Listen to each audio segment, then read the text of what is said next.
Viewers, welcome back in our program. जी doctor साहब साਡਾ अगला मैसेज LA कैलीफोर्निया तो बीबी शरणजीत कौर जी ਦਾ ਹੈ। ਇਹਨਾਂ ਨੂੰ ਪ੍ਰੋਗਰਾਮ ਸੱਚੋ ਸੱਚ ਦਿਲੋਂ ਜਾਣ ਤੋਂ ਪਿਆਰਾ ਲੱਗਦਾ ਹੈ ਅਤੇ ਇਹ TV 84 ਲਈ ਸ਼ੁਭਕਾਮਨਾਵਾਂ ਦਿੰਦੇ ਹਨ। ਇਹਨਾਂ ਦਾ ਕਹਿਣਾ ਹੈ ਕਿ ਹੁਣ ਸੱਚੋ ਸੱਚ ਦੇ ਦਰਸ਼ਕਾਂ ਸਰੋਤਿਆਂ ਵਿੱਚ ਸਿਰਫ ਸਿੱਖ ਹੀ ਸ਼ਾਮਲ ਨਹੀਂ ਹਨ ਬਲਕਿ ਹਿੰਦੂ ਤੇ ਮੁਸਲਮਾਨ ਵੀ ਨਾ ਸਿਰਫ ਇਸ ਨੂੰ ਦੇਖਦੇ ਸੁਣਦੇ ਹਨ ਬਲਕਿ ਇਸ ਪ੍ਰੋਗਰਾਮ ਦੇ ਮਾਧਿਅਮ ਰਾਹੀਂ ਖਾਲਿਸਤਾਨ ਦੇ ਹਮਾਇਤੀ ਵੀ ਬਣ ਰਹੇ ਹਨ। ਸਿੱਖ ਪੰਥ ਵਿੱਚ ਇਹੋ ਜਿਹੀ ਤਬਦੀਲੀ ਲਿਆ ਸਕਣ ਦੀ ਯੋਗਤਾ ਹੋਰ ਕਿਸ ਵਿੱਚ ਹੈ? ਗੁਰੂ ਤੁਹਾਨੂੰ ਲੰਮੀ ਉਮਰ ਬਖਸ਼ਣ। ਮੇਰਾ ਸਵਾਲ ਉਹਨਾਂ ਗੁਰਦੁਆਰਿਆਂ ਦੇ ਪ੍ਰਬੰਧਕਾਂ ਬਾਰੇ ਹੈ ਜਿਹੜੇ ਸਿਰਫ ਕੀਰਤਨ ਦਰਬਾਰਾਂ ਅਤੇ ਅਖੰਡ ਪਾਠਾਂ ਤੱਕ ਹੀ ਗੁਰਦੁਆਰਾ ਐਕਟੀਵਿਟੀਜ਼ ਨੂੰ ਸੀਮਤ ਰੱਖਣਾ ਚਾਹੁੰਦੇ ਹਨ। ਕੀ ਪੰਥਕ ਚੜ੍ਹਦੀ ਕਲਾ ਤੋਂ ਭਗੌੜੇ ਲੋਕਾਂ ਨੂੰ ਸਿੱਖ ਆਖਿਆ ਜਾ ਸਕਦਾ ਹੈ? ਜੀ ਡਾਕਟਰ ਸਾਹਿਬ।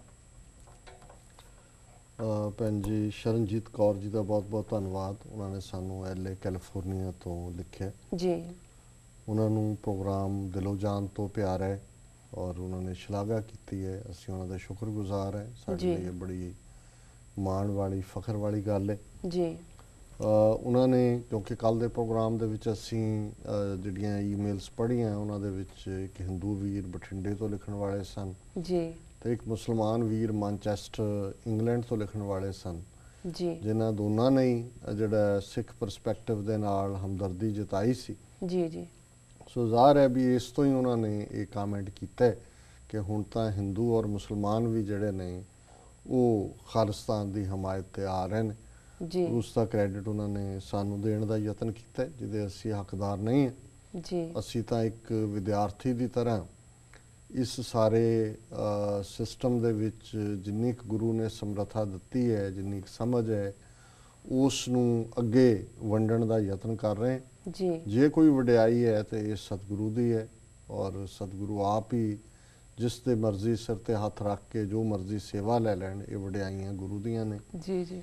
ਉਹਨਾਂ ਨੇ ਸਵਾਲ ਪੁੱਛਿਆ ਕਿ ਵੀ ਜਿਹੜੇ ਗੁਰਦੁਆਰਿਆਂ ਦੇ ਪ੍ਰਬੰਧਕ ਸਿਰਫ ਅਖੰਡ ਪਾਠਾਂ ਜਾਂ ਕੀਰਤਨ ਦਰਬਾਰਾਂ ਤੱਕ ਹੀ ਮਹਿਦੂਦ ਨੇ ਔਰ ਪੰਥਕ ਚੜ੍ਹਦੀ ਕਲਾ ਦੇ ਪ੍ਰੋਗਰਾਮਾਂ ਤੋਂ ਭਗੌੜੇ ਨੇ, ਕੀ ਉਹਨਾਂ ਨੂੰ ਸਿੱਖ ਕਿਹਾ ਜਾ ਸਕਦਾ? ਜੀ ਦੇਖੋ ਇਹ ਮੇਰਾ ਖਿਆਲ ਹੈ ਹਮੇਸ਼ਾ ਹੀ ਜਿਹੜੀ ਜੇ ਅਸੀਂ ਆਪਣੀ ਹਿਸਟਰੀ ਦੇ ਹਵਾਲੇ ਨਾਲ ਵੀ ਦੇਖੀਏ ਤੇ ਜਦੋਂ ਸਿੱਖ ਮੁਗਲਾਂ ਜਾਂ ਅਫਗਾਨਾਂ ਨਾਲ ਵੀ ਲੜ ਰਹੇ ਸਨ ਤਾਂ ਇੱਕ ਤਬਕਾ ਜਿਹੜਾ ਹੈ ਉਹ ਬਿਲਕੁਲ ਸਰਕਾਰੀ ਹਮਦਰਦੀ ਨਾ ਵੀ ਹੋਏ ਡਰ ਦੇ ਥੱਲੇ ਹੀ ਕਹਿ ਲਓ ਜੀ ਉਹ ਉਹਨਾਂ ਦਾ ਸਰਕਾਰ ਨਵਾਜ਼ ਹੀ ਸੀ। ਉਹ ਟੱਕਰ ਨਹੀਂ ਸੀ ਲੈਂਦੇ, ਉਹ ਆਪਣਾ ਜਿਹੜਾ ਸਰਕਾਰ ਦੇ ਨਾਲ ਕੋਆਪਰੇਟ ਕਰਦੇ ਸੀ, ਉਹਨਾਂ ਦੀਆਂ ਨੌਕਰੀਆਂ ਵੀ ਕਰਦੇ ਸੀ। ਇੱਕ ਖਾਲਸਾ ਬਾਗੀ ਖਾਲਸਾ ਸੀ ਜਿਹੜਾ ਕਿ ਘਰ-ਬਾਰ ਛੱਡ ਕੇ ਜੰਗਲਾਂ ਦੇ ਵਿੱਚ ਜਿਹਨੇ ਧਈਆ ਕੀਤਾ ਹੋਇਆ ਸੀ ਵੀ ਇਸ ਰਾਜ ਦੀ ਜੜ ਪੁੱਟਣੀ ਹੈ ਜੀ।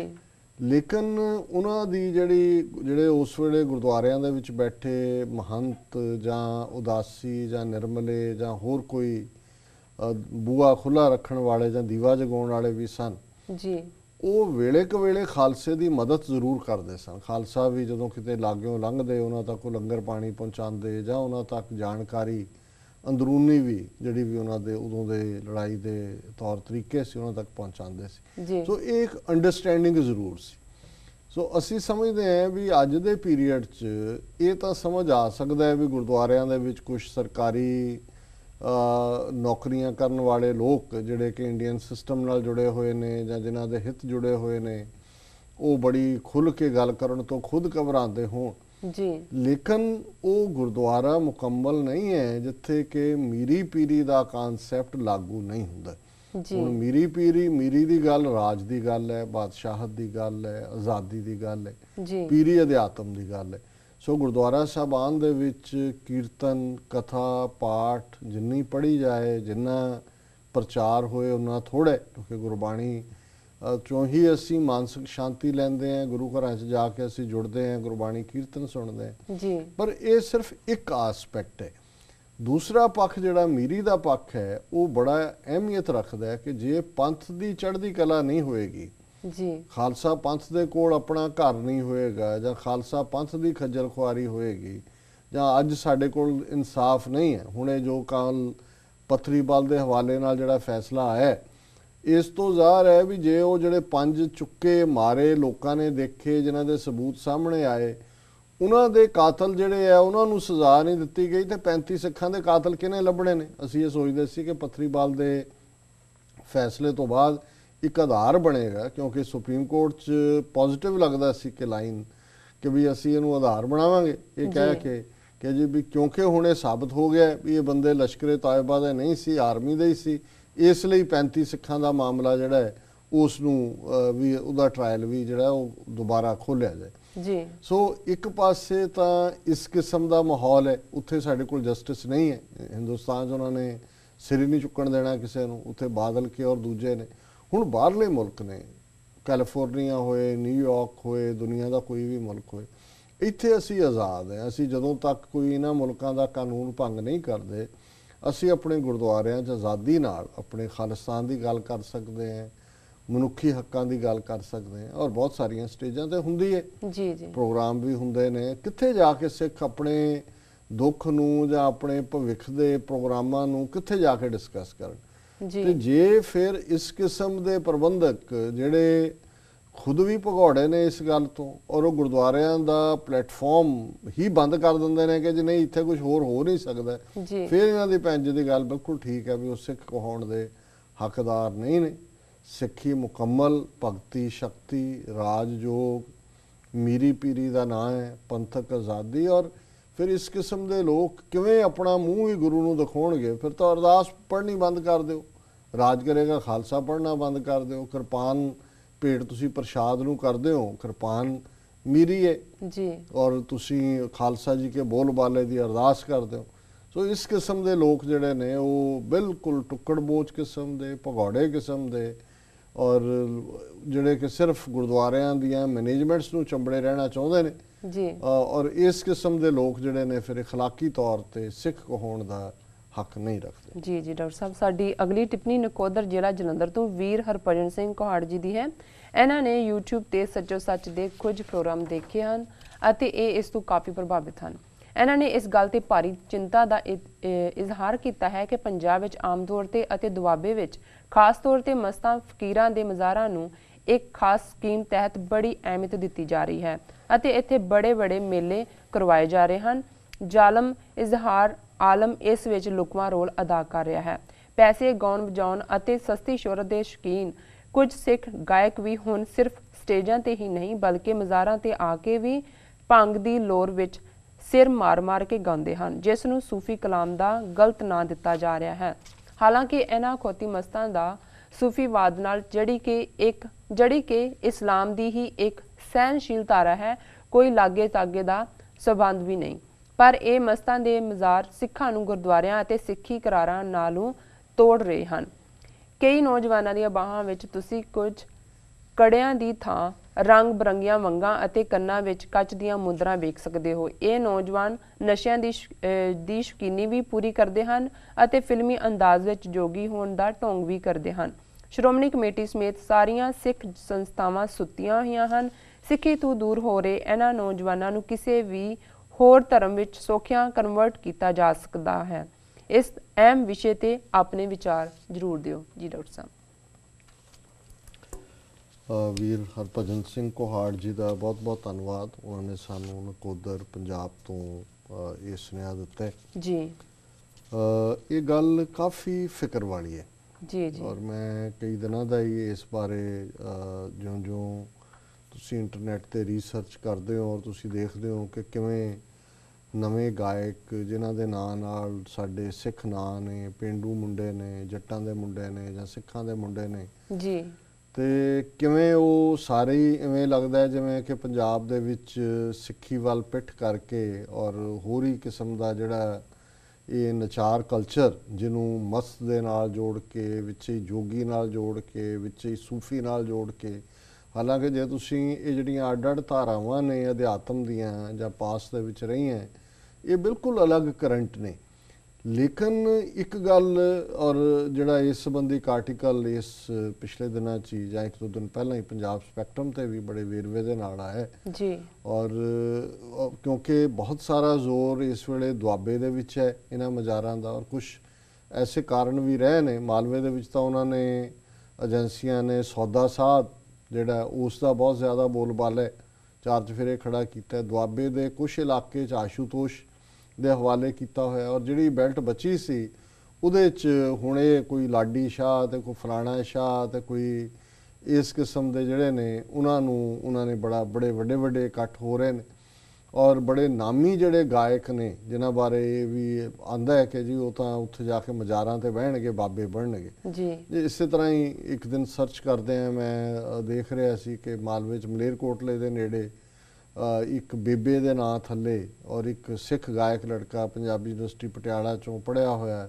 ਜਿਹੜਾ ਉਹ ਬੇਬੇ ਦਾ ਚੇਲਾ ਬਣਿਆ ਹੋਇਆ ਔਰ ਉਹ ਅੱਲਾਹੂ ਦੇ ਨਾਂ ਥੱਲੇ ਕਿ ਜੀ ਮੈਨੂੰ ਜੋ ਵੀ ਹੋਇਆ ਉੱਥੇ ਬੇਬੇ ਨੇ ਦੇ ਦਿੱਤਾ, ਬੇਬੇ ਨੇ ਮੈਨੂੰ ਆਹ ਦੇ ਦਿੱਤਾ, ਬੇਬੇ ਨੇ ਉਹ ਦੇ ਦਿੱਤਾ ਜੀ। ਸੋ ਇਹ ਇੱਕ ਔਰ ਉਹਨਾਂ ਨੇ ਜਿਹੜੀ ਗੱਲ ਇਹ ਕਹੀ ਹੈ ਇਜ਼ਹਾਰ ਆਲਮ ਵਾਲੀ, ਅਸੀਂ ਇਸ ਬਾਰੇ ਲਗਭਗ 2 ਸਾਲ ਪਹਿਲਾਂ ਲਿਖਿਆ ਵੀ ਸੀ ਜੀ। ਔਰ ਜਿਨ੍ਹਾਂ ਦਾ ਮੈਂ ਅਕਸਰ ਜ਼ਿਕਰ ਕਰਦਾ ਹਾਂ ਸਾਡੇ ਮਿੱਤਰ ਸ਼ੇਖ ਸਾਹਿਬ, ਉਹ ਬੜੇ ਕਿਉਂਕਿ ਉਹਨਾਂ ਦਾ 40-50 ਸਾਲ ਦਾ ਤਜਰਬਾ ਸੀ, ਉਹਨਾਂ ਨੇ ਬੜੀ ਕਲੋਜ਼ਲੀ ਪ੍ਰੀ-47 ਪੀਰੀਅਡ ਵੀ ਦੇਖਿਆ ਹੋਇਆ ਸੀ, ਇਹਨਾਂ ਦੀ ਖੇਡ ਨੂੰ ਸਮਝਦੇ ਸੀ ਜੀ। ਤੇ ਉਹਨਾਂ ਨੇ ਮੈਨੂੰ ਇਹ ਉਦੋਂ ਕਿਹਾ ਸੀ ਕਿ ਵੀ ਇਸ ਗੱਲ ਨੂੰ ਚੈਲੰਜ ਕਰੋ, ਇਹ ਇਜ਼ਹਾਰ ਆਲਮ ਜਿਹੜਾ ਹੈ ਉਹ ਇੰਡੀਅਨ ਏਜੰਸੀਆਂ ਦੀ ਖੇਲ ਰਹੇ ਔਰ ਜਿਹੜੀ ਗੁੱਡਵਿਲ ਮੁਸਲਮਾਨਾਂ ਦੇ ਨਾਲ ਇਨ ਜਨਰਲ ਜਾਂ ਪਾਕਿਸਤਾਨ ਦੇ ਨਾਲ ਇਨ ਪਰਟੀਕੂਲਰ ਸਿੱਖਾਂ ਦੀ ਬਣੀ ਹੈ, ਇਹਦੇ ਨਾਲ ਇਹ ਡਿਸਟਰੋਏ ਹੋਏਗੀ। ਕਿਉਂਕਿ ਉਦੋਂ ਇਹ ਖਬਰਾਂ ਆਈਆਂ ਸੀ ਕਿ ਕਿਵੇਂ ਇਜ਼ਹਾਰ ਆਲਮ ਜਿਹੜਾ ਕਿ ਹੁਣ ਉੱਥੇ ਵਕਫ ਬੋਰਡ ਦਾ ਚੇਅਰਪਰਸਨ ਬਣਿਆ ਔਰ ਇਹ ਜਦੋਂ SSPC ਅੰਮ੍ਰਿਤਸਰ ਔਰ ਬਾਅਦ ਦੇ ਵਿੱਚ ਜਿਹੜਾ DGP ਲੈਵਲ ਤੱਕ ਗਿਆ, ਇਹਨੇ ਆਲਮ ਸੈਨਾ ਬਣਾ ਕੇ ਜਿਹੜੇ ਦਰਜਨਾਂ ਮੁੰਡੇ ਝੂਠੇ ਪੁਲਿਸ ਮੁਕਾਬਲਿਆਂ 'ਚ ਮਾਰੇ ਸੀ। ਜਦੋਂ ਤੱਕ ਇਹਦਾ ਸਾਰੇ ਕਰੀਅਰ 'ਚ ਇਹਨੇ ਸੈਂਕੜਿਆਂ ਮਾਰੇ ਹੋਣਗੇ ਵੀ ਇਹ ਕਾਤਲ ਹੈ, ਜ਼ਾਬਰ ਹੈ। ਲੇਕਿਨ ਇਹ ਹੁਣ ਵਕਫ ਬੋਰਡ ਇਹਦੀ ਘਰਵਾਲੀ MLA ਔਰ ਇਹ ਵਕਫ ਬੋਰਡ ਦੇ ਥੱਲੇ ਵਿੱਚ ਵੜ ਕੇ ਇਹਨੇ ਨਵੀਆਂ ਮਸੀਤਾਂ ਖੋਲ੍ਹਣ ਦੀ ਨਾਂ ਔਰ UP ਬਿਹਾਰ 'ਚੋਂ ਲਿਆ ਕੇ ਦੂਸਰੇ ਲੋਕ ਜਿਹੜੇ ਨੇ ਉਹਨਾਂ ਨੂੰ ਕਨਵਰਸ਼ਨ ਕਰਨ ਦੀ ਲਾਈਨ ਇਹ ਮਾਲਵੇ ਦੇ ਵਿੱਚ ਚੱਲ ਰਹੀ ਸੀ। ਔਰ ਇਸ ਕਿਸਮ ਦੇ ਨਾਂ ਵੀ ਸਾਹਮਣੇ ਆਏ ਕਿ ਵੀ ਜਿਹੜੇ ਸਿੰਘ ਨਾਂ ਨੇ ਉਹ ਖਾਨ ਉਹ ਉਹਨਾਂ ਨੇ ਸ਼ੇਖ ਸਾਹਿਬ ਦਾ ਕਹਿਣਾ ਸੀ ਕੋਈ ਇਸਲਾਮ ਦੇ ਲਈ ਜਾਂ ਇਸਲਾਮ ਦੀ ਸੇਵਾ ਨਹੀਂ ਕਰ ਰਿਹਾ ਜੀ। ਇਹ ਸਮਝਦੇ ਨੇ ਵੀ ਇਹ ਜਿਹੜੇ ਸਿੱਖਾਂ ਦਾ ਦੋਸਤਾਨਾ ਭਾਵ ਇਸਲਾਮ ਵੱਲ ਜਾ ਰਿਹਾ ਹੈ ਉਹਦਾ ਇੱਕੋ ਹੀ ਤਰੀਕਾ ਹੈ ਕਿ ਵੀ ਜੇ ਇਹ ਸ਼ੁਰੂ ਕਰ ਦਿਓ ਕਿ ਜੀ ਇਹ ਤਾਂ ਸਿੱਖ ਮੁਸਲਮਾਨ ਬਣ ਰਹੇ ਨੇ ਔਰ ਇਹ ਗੱਲ ਸਿੱਖਾਂ ਨੂੰ ਭੜਕਾਏਗੀ ਔਰ ਜਿਹੜੀ 3 ਸਦੀਆਂ ਦਾ ਆਪਸੀ ਜਿਹੜਾ ਉਹ ਰਿਹਾ ਟਕਰਾਅ ਵਾਲੀ ਲਾਈਨ ਸਿਆਸੀ ਤੌਰ ਤੇ ਜਿਹਦੇ ਵਿੱਚ ਹੁਣ ਗੁੱਡਵਿਲ ਹੈ ਇਹ ਦੂਜੇ ਪਾਸੇ ਬਦਲ ਜਾਏਗੀ। ਔਰ ਇਹੀ ਗੱਲ ਹਾਲਾਂਕਿ ਇਹ ਗੱਲ ਉਹਨਾਂ ਨੇ ਕਈ ਸਾਲ ਪਹਿਲਾਂ ਇਹੀ ਗੱਲ ਇਹ ਵੀਰ ਕਹਿੰਦੇ ਨੇ ਹਰਭਜਨ ਸਿੰਘ ਕਿ ਵੀ ਇਜ਼ਹਾਰ ਆਲਮ ਦਾ ਲੁਕਵਾਂ ਹੱਥ ਹੈ। ਸੋ ਜ਼ਾਹਰ ਹੈ ਕਿਉਂਕਿ ਦੁਆਬਾ ਬੇਸਡ ਨੇ, ਨਕੋਦਰ 'ਚ ਨੇ, ਕੋਹਾੜ ਔਰ ਇਹਨਾਂ ਨੇ ਉੱਥੇ ਦੇਖਿਆ ਵੀ ਇਹ ਮਜ਼ਾਰਾਂ ਦੇ ਮੇਲੇ ਮੂਲੇ ਕਿਵੇਂ ਲੱਗ ਰਹੇ ਨੇ, ਕਿਸ ਵੱਡੇ ਇਵੇਂ ਹੀ ਜਦੋਂ ਸੌਦਾ ਸਾਧ ਵਗੈਰਾ ਦੇ ਦੀਵਾਨ ਲਾਣ ਦੇ ਨਾਂ ਥੱਲੇ ਨਾਮ ਚਰਚਾ ਉਹਨਾਂ ਦੇ ਏਜੰਸੀਆਂ ਦੇ ਬੰਦੇ ਆ ਕੇ ਉਹਨੂੰ ਆਰਗੇਨਾਈਜ਼ ਕਰਦੇ ਨੇ। ਔਰ ਇਸੇ ਤਰ੍ਹਾਂ ਹੀ ਹੋਰ ਵੀ ਜਿਹੜੇ 1-2 ਨਾਮੀ RSS ਦੇ ਵੱਡੇ ਸਾਧ ਬਣਾਏ ਹੋਏ ਨੇ ਉਹ ਇਸ ਕਿਸਮ ਦਾ ਉਹਨਾਂ ਦੇ ਕੋਲ ਕੰਟਰੋਲ ਹੁੰਦਾ ਜੀ। ਸੋ ਉਹਨਾਂ ਦਾ ਇਹ ਬਿਲਕੁਲ ਠੀਕ ਹੈ ਕਹਿਣਾ ਕਿ ਵੀ ਪਹਿਲਾਂ ਪੰਜਾਬ ਦੇ ਵਿੱਚ ਡਰੱਗ ਕਲਚਰ ਖੜਾ ਕੀਤਾ ਏਜੰਸੀਆਂ ਨੇ ਜੀ। ਹੁਣ ਜਿਨ੍ਹਾਂ ਨੂੰ ਜਿਵੇਂ ਸੂਫੀ ਇਸਲਾਮ ਹੈ ਉਹਦੇ ਲਈ ਉਹ ਤਾਂ ਹਮੇਸ਼ਾ ਹੀ ਸਿੱਖ ਗੁਰੂ ਸਾਹਿਬਾਨ ਨੇ ਜੇ ਬਾਬਾ ਫਰੀਦ ਦੀ ਬਾਣੀ ਗੁਰੂ ਗ੍ਰੰਥ ਸਾਹਿਬ 'ਚ ਲਿਆਂਦੀ ਔਰ ਅੱਜ ਵੀ ਪੰਜਾਬ ਦੇ ਵਿੱਚ ਜਦੋਂ ਬੁੱਲੇ ਸ਼ਾਹ ਜਾਂ ਸ਼ਾਹ ਹੁਸੈਨ ਔਰ ਦੂਸਰੇ ਅਸੀਂ ਵੀ thought for the days Shah Hussain ਦੀ ਗੱਲ ਕਰਦੇ ਹਾਂ, ਬੁੱਲੇ ਸ਼ਾਹ ਦੀ ਕਰਦੇ ਹਾਂ, ਉਹ ਇੱਕ ਇਸਲਾਮ ਦੀ ਜੈਨੂਇਨ ਜਿਹੜੀ ਹੈ ਸੂਫੀ ਧਾਰ ਹੈ ਜਿਹੜੀ ਕਿ ਸਹਿਨਸ਼ੀਲਤਾ ਯਕੀਨ ਰੱਖਦੀ। ਹੁਣ ਇਹ ਮੈਨੂੰ ਯਾਦ ਹੈ ਕੈਲੀਫੋਰਨੀਆ ਇੱਕ ਫੰਕਸ਼ਨ ਸੀ 2 ਸਾਲ ਪਹਿਲਾਂ ਤੇ ਉਸ ਨਕੋਦਰ ਬੈਲਟ ਦਾ ਹੀ ਇੱਕ ਇਸ ਕਿਸਮ ਦਾ ਹੀ ਮਸਤ ਜਿਹੜਾ ਉਹਨੂੰ ਵੀ ਉਹਨਾਂ ਨੇ ਸੱਦਿਆ ਹੋਇਆ ਸੀ। ਉਹਦੇ 'ਚ ਗੁਰਬਖਸ਼ ਸਿੰਘ ਮੈਂਬਰ ਪਾਰਲੀਮੈਂਟ ਵੀ ਆਏ ਹੋਏ ਸੀਗੇ ਕੈਨੇਡਾ ਤੋਂ, ਹੋਰ ਵੀ 4-5, ਤਾਂ ਉਹਨੂੰ ਵੀ ਟੇਬਲ ਤੇ ਚੜ੍ਹਾਤਾ। ਤੇ ਮੇਰੇ ਤੋਂ ਨੈਕਸਟ ਬੈਠਾ ਸੀ, ਉਹ ਸ਼ਰਾਬ ਦੀ ਬੋ ਆਏ ਤੇ ਮੈਂ ਉਹਨਾਂ ਨੂੰ ਆ ਕੇ ਮੈਂ ਕਿਹਾ ਜਾਂ ਮੈਨੂੰ ਇੱਥੋਂ ਉਠਾ ਜਾਂ ਇਹਨੂੰ ਇੱਥੋਂ ਉਠਾ ਜੀ। ਹੁਣ ਉਹ ਬੰਦਾ ਔਰ ਉਹ ਉਹਨਾਂ ਸਿੱਖਾਂ ਦੇ ਘਰਾਂ 'ਚ ਤੁਰਿਆ ਫਿਰਦਾ ਸੀਗਾ ਕਿ ਜੀ ਇਹ ਬਾਬਾ ਜੀ ਪਤਾ ਨਹੀਂ ਮੰਡਿਆਲੀ ਵਾਲਾ ਕਿ ਕੌਣ ਹੈ ਜੀ। ਸੋ ਹੁਣ ਇਹ ਜਿੰਨੇ ਸੋ ਕਾਲਡ ਮਸਤ ਨੇ ਇਹ ਸਾਰੇ ਸ਼ਰਾਬ ਦੇ ਨਸ਼ੇ 'ਚ, ਭੰਗ, ਸੁਲਫਾ ਔਰ ਇਹ ਜਿਹੜੀ ਜਵਾਨੀ ਅੱਜ ਨਸ਼ਿਆਂ ਦੇ ਵਿੱਚ ਗਾਲੀ ਹੋਈ ਹੈ ਇਹਨਾਂ ਨੂੰ, ਇਹ ਹੁਣ ਮਜ਼ਾਰਾਂ ਤੇ ਇਸ ਲਈ ਜਾ ਕੇ ਚੜ੍ਹਦੇ ਨੇ ਜਾਂ ਉਧਰ ਨੂੰ ਤਾਂ ਤੁਰਦੇ ਨੇ ਕਿ ਵੀ ਉਧਰ ਉਹ ਕੁਝ ਮਿਲਦਾ ਹੈ। ਉਹ ਧਰਮ ਕੱਲ ਨੂੰ ਜਦੋਂ ਕੋਈ ਸਰਕਾਰ ਇਹਨੂੰ ਜ਼ਬਰਦਸਤੀ ਰੋਕਣਾ ਚਾਹੇਗੀ, ਜਦੋਂ ਕੋਈ ਓਨੈਸਟ ਗਵਰਨਮੈਂਟ ਆਈ ਕਿ ਵੀ ਇਹ ਨਸ਼ਿਆਂ ਦਾ ਉਹ ਕਹਿਣਗੇ ਜੀ ਇਹ ਤਾਂ ਸਾਡੇ ਧਰਮ 'ਚ ਦਖਲ ਅੰਦਾਜ਼ੀ ਹੈ, ਅਸੀਂ ਤਾਂ ਇਹ ਸੁਲਫਾ ਔਰ ਇਹ ਫਲਾਣਾ ਤੇ ਸਾਡਾ ਨਿਸ਼ਾਨੀ ਹੈ ਜਾਂ ਸਾਡਾ ਹਿੱਸਾ ਹੈ ਜੀ। ਸੋ ਅਸੀਂ ਸਮਝਦੇ ਹਾਂ ਔਰ ਇਹਦੇ 'ਚ ਜਿਹੜੇ ਗਾਇਕ ਇਸ ਕਿਸਮ ਦੇ ਆਏ ਨੇ ਸਸਤੀ ਸ਼ੋਹਰਤ ਵਾਲੇ ਸਿੱਖਾਂ ਦੇ ਮੁੰਡੇ ਨੇ, ਸਿਰ ਮਾਰਦੇ ਨੇ ਕਿ ਜੀ ਮੇਰੀ ਲੱਗੀ ਹੈ ਜਿੱਥੇ ਲੱਗੀ ਰਹਿਣ ਦੇ। ਇੱਕ ਇੱਦਾਂ ਦਾ ਹੈ ਗਾਇਕ, ਉਹਨੂੰ ਉਹਨੇ ਪੁੱਛਿਆ ਕਨਫਰੰਟ ਕੀਤਾ ਜਦੋਂ ਭਾਈ ਗੁਰਬਖਸ਼ ਸਿੰਘ ਦਾ ਵਰਤ ਸੀ ਕਿ ਭਾਈ ਤੁਸੀਂ ਸਿੱਖਾਂ ਦੇ ਮੁੰਡੇ ਹੋ ਜਾਂ ਤਾਂ ਕੋਈ ਦੂਸਰੇ ਹੋਵੋ ਗੱਲ ਕਰੋ, ਤੁਸੀਂ ਨਹੀਂ ਜੀ ਨਹੀਂ ਇਹ ਕੇਸਾਂ ਦੀ ਗੱਲ ਨਾ ਕਰੋ, ਇਹ ਤਾਂ ਮੇਰੀ ਲੱਗੀ ਜਿੱਥੇ ਲੱਗੀ ਰਹਿਣ ਦੇ। ਹੁਣ ਇਸ ਕਿਸਮ ਦਾ ਹੀ ਕੰਮ ਉਹ ਬੇਬੇ ਵਾਲੇ ਦੀ ਮੈਂ ਗੱਲ ਸੁਣੀ, ਔਰ ਇਹੀ ਪਾਰਟ ਜਿਹੜਾ ਹੁਣ ਜੇ ਡਰੱਗਸ ਕਰਨ ਵਾਲੇ ਕੜੇ ਉਹਨਾਂ ਦੇ ਹੱਥਾਂ 'ਚੋਂ ਲੱਥ ਰਹੇ ਨੇ, ਉਹ ਮੁੰਦਰਾਂ ਤੇ ਦੂਜੇ ਉਹਨਾਂ ਨੂੰ ਉਹ ਪਵਾ ਰਹੇ ਨੇ, ਔਰ ਇਵੈਂਚੁਅਲੀ ਇਹਨਾਂ ਨੂੰ ਕਿਸੇ ਵੀ ਪਾਸੇ ਕਨਵਰਟ ਕਰਨਾ ਕਿਹੜਾ ਔਖਾ ਹੋਏਗਾ। ਸਿੱਖੀ ਤੋਂ ਤਾਂ ਨਿਕਲ ਗਏ ਜੀ ਜੀ, ਫਿਰ ਉਧਰ ਜਾਣਗੇ, ਫਿਰ ਉਹ ਤਕਰਾਰ ਦੀ ਗੱਲ ਹੋਏਗੀ, ਜਿਵੇਂ ਫਿਰ ਉਹ ਆਰਐਸਐਸ ਦੇ ਹੱਥਾਂ 'ਚ ਖੇਲਣ ਵਾਲੀ ਗੱਲ ਹੋਏਗੀ। ਸੋ ਸਾਡੇ ਲਈ ਇੱਕ ਪਾਸੇ ਜ਼ਹਾਰ ਆਲਮ ਔਰ ਇਹ ਜਿਹੜੇ ਸ਼ੋਹਰਤ ਔਰ ਪੈਸੇ ਦੇ ਭੁੱਖੇ ਗਾਇਕ ਨੇ ਜਿਨ੍ਹਾਂ ਨੂੰ ਪਤਾ ਹੀ ਨਹੀਂ ਹੈ ਕਿ ਸੂਫੀਜ਼ਮ ਕੀ ਹੈ, ਸਿੱਖੀ ਦੀਆਂ ਜੜ੍ਹਾਂ 'ਚ ਤੇਲ ਦੇ ਰਹੇ ਨੇ, ਪਹਿਲਾਂ ਤਾਂ ਇਹ ਕੜਿੱਤਨ ਪੈਦਾ ਕਰ ਰਹੇ ਨੇ, ਤੇ ਜਦੋਂ ਇਸ ਕਿਸਮ ਦੀਆਂ ਕਨਵਰਸ਼ਨ ਧਰਮ ਤਬਦੀਲੀ ਸ਼ੁਰੂ ਹੋਈ ਫਿਰ ਆਰਐਸਐਸ ਨੇ ਸਿੱਖਾਂ ਨੂੰ ਚੁੱਕਣਾ। ਦੇਖ ਲਓ ਜੀ ਪੰਜਾਬ 'ਚ ਤਾਂ ਇਹ ਮੁਸਲਮਾਨ ਬਣਾ ਦਿੱਤੇ ਤੁਹਾਡੇ ਮੁੰਡੇ ਜੀ, ਔਰ ਸਿੱਖ ਜਿਹੜੇ ਨੇ ਉਹ ਬਿਨਾਂ ਸੋਚੇ ਸਮਝੇ ਫਿਰ ਅੱਗੇ ਅੱਗੇ ਤੁਰੇ ਹੋਣਗੇ ਕੁਝ ਵੀ ਅਨਡੂ ਕਰਨ ਦੇ ਲਈ। ਜੀ ਜੀ, ਸੋ ਅਸੀਂ ਸਮਝਦੇ ਹਾਂ ਵੀ ਇਹ ਇੱਕ ਬੜੀ ਫਿਕਰ ਵਾਲੀ ਗੱਲ ਹੈ। ਐਸਜੀਪੀ ਸਿੱਖ ਸੰਸਥਾਵਾਂ ਸੁੱਤੀਆਂ ਹੋਈਆਂ ਨੇ, ਬੜੇ ਵੱਡੇ ਪੈਮਾਨੇ ਤੇ ਜਿਹੜੇ ਸਾਰੇ ਚੈਲੰਜ ਨੇ ਇਹ ਪੰਜਾਬ ਦੇ ਪਿੰਡਾਂ ਦੇ ਵਿੱਚ ਮਾਲਵਾ ਵੀ ਕਵਰ ਕੀਤਾ ਹੋਇਆ, ਮਾਝੇ ਦੇ ਵਿੱਚ ਰਾਧਾ ਸਵਾਮੀ ਲਿਆ ਕੇ ਬਿਠਾਏ ਹੋਏ ਨੇ ਜੀ, ਔਰ ਵੈਸੇ ਹੀ Majha belt, Amritsar, Gurdaspur, Firozpur border belt ਉਹੀ ਡਰੱਗਸ ਦੇ ਵਿੱਚ ਸੁੱਟੀ ਹੋਈ ਹੈ। ਸੋ ਦੁਸ਼ਮਣ ਨੇ ਤਾਂ ਬੜੀ ਸਿਸਟੇਮੈਟਿਕਲੀ ਜਿਹੜਾ ਉਹ ਸਿੱਖੀ ਦਾ ਘਾਣ ਕਰਨ ਦੇ ਲਈ ਸਾਰਾ ਕੁਝ ਹੀ ਝੋਕਿਆ ਹੋਇਆ, ਪਰ ਕਿੱਥੇ ਸਿੱਖ ਲੀਡਰਸ਼ਿਪ, ਕਿੱਥੇ ਸਾਡੇ ਜਥੇਦਾਰ ਦੂਜੇ, ਇਹਨਾਂ ਨੂੰ ਵੇਲ ਹੀ ਨਹੀਂ ਹੈ ਕਿਸੇ ਹੋਰ ਗੱਲ ਤੋਂ। ਇਹਨਾਂ ਦੇ ਤਾਂ ਲਈ ਇਹ ਗੱਲ ਕੋਈ ਅਹਿਮੀਅਤ ਨਹੀਂ ਰੱਖਦੀ ਔਰ ਬਾਅਦ ਦੇ ਵਿੱਚ ਪੰਜਾਬ ਦੇ ਵਿੱਚ ਸਿਵਲ ਵਾਰ ਵਰਗੀ ਸਿਚੁਏਸ਼ਨ ਪੈਦਾ ਕਰ ਦੇਣਗੇ। ਇੱਕ ਪਾਸੇ ਕਨਵਰਸ਼ਨਸ ਚੱਲ ਰਹੀਆਂ ਨੇ, ਈਸਾਈ ਆਪਣੇ ਕੰਮ ਤੇ ਲੱਗੇ ਹੋਏ ਨੇ, ਜਿਹੜੇ ਬਾਰਡਰ ਬੈਲਟ ਹੈ ਉਹਨਾਂ ਦੇ ਵਿੱਚ ਗਰੀਬ ਸਿੱਖਾਂ ਨੂੰ, ਦਲਿਤ ਸਿੱਖਾਂ ਨੂੰ ਵੱਡੇ ਪੈਮਾਨੇ ਤੇ ਚਰਚ ਬਣ ਰਹੇ ਨੇ ਜੀ। ਪੰਜਾਬ ਦੇ ਵਿੱਚ ਜਿੰਨੇ ਚਰਚ ਪਿਛਲੇ 10-12 ਸਾਲ 'ਚ ਬਣੇ ਨੇ, ਅੰਗਰੇਜ਼ਾਂ ਦੇ 200 ਸਾਲ ਦੇ ਰਾਜ 'ਚ ਜਾਂ 100 ਸਾਲ ਦੇ ਪੰਜਾਬ ਦੇ ਰਾਜ 'ਚ ਨਹੀਂ ਸੀ ਬਣੇ। ਸੋ ਇਹ ਸਾਜ਼ਿਸ਼ਾਂ ਬੜੀਆਂ ਡੂੰਘੀਆਂ ਨੇ ਤੇ ਇਹਨਾਂ ਨੂੰ ਜੇ ਅਸੀਂ ਸਮਝ ਕੇ ਕੁਝ ਕਰ ਸਕੇ ਤੇ ਫਿਰ ਠੀਕ ਹੈ, ਨਹੀਂ ਤਾਂ ਇਹ ਜੋ ਉੱਥੇ ਹਾਲਾਤ ਨੇ ਇਹ ਬਹੁਤ ਫਿਕਰਮੰਦੀ ਵਾਲੇ ਨੇ। ਜੀ ਡਾਕਟਰ ਸਾਹਿਬ, ਤੁਹਾਡਾ ਬਹੁਤ ਬਹੁਤ ਧੰਨਵਾਦ। ਤੁਸੀਂ ਆਪਣੇ ਵਿਚਾਰਾਂ ਦੀ ਰੋਸ਼ਨੀ ਸਾਡੇ ਦਰਸ਼ਕਾਂ ਨੂੰ ਆਈਆਂ ਈਮੇਲ ਤੇ ਮੈਸੇਜ ਉੱਪਰ ਪਾਈ ਤੇ ਹੁਣ ਇਸ਼ਾਰਾ ਹੋ ਗਿਆ ਬ੍ਰੇਕ ਤੇ ਜਾਣ ਦਾ। ਵੀਅਰਸ ਤੁਸੀਂ ਕਿਤੇ ਨਹੀਂ ਜਾਣਾ, ਮਿਲਦੇ ਆ ਛੋਟੇ ਵਕਫੇ ਤੋਂ ਬਾਅਦ।